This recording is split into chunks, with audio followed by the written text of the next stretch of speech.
Elon Musk जगातील सर्वात श्रीमंत माणूस, पण याच्याकडे कॅश नाही. ऐकायला विचित्र वाटतंय ना? पण हे सत्य आहे आणि मस्कने स्वतःच हे सांगितले. 850 बिलियन डॉलर्सची नेटवर्थ असलेल्या या माणसाच्या खात्यात फक्त 0.1% कॅश आहे. बाकी सगळी संपत्ती टेस्ला, स्पेसएक्स आणि एक्स म्हणजेच आधीच ट्विटरच्या शेअर्समध्ये लॉक आहे. म्हणजे विचार करा, 850 बिलियन पैकी फक्त 85 कोटी डॉलर्स लिक्विड आहेत. बाकी सगळं कागदावरची श्रीमंती आहे. आता प्रश्न येतो की मग हे लोक राहता कसे, खर्च कसा भागवतात? तर याचा फंडा एकदम वेगळा आहे.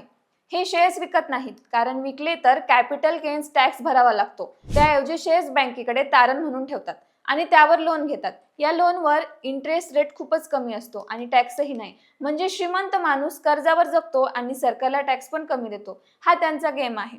हे गुपित बाहेर कसं आलं? जेव्हा मस्कने ट्विटर विकत घेतलं 44 बिलियन डॉलर्समध्ये, त्यासाठी त्यांना टेस्लाचे मोठ्या प्रमाणात शेअर्स विकत घ्यावे लागले. त्यावेळी टेस्लाचा स्टॉक क्रॅश झाला आणि मस्कला प्रचंड लॉस सहन करावा लागला. तेव्हा जगाला कळलं की याची संपत्ती किती कमी आहे. यातून एक मोठा धडा मिळाला. रिअल वेल्थ म्हणजे बँकेत पडलेले पैसे नाही, तर ती कंपन्यांमध्ये आणि शेअर्समध्ये असते. श्रीमंत माणूस कॅशमध्ये नाही, तर ओनरशिपमध्ये विचार करतो. हाच फरक आहे सामान्य माणूस आणि बिलियनरमध्ये.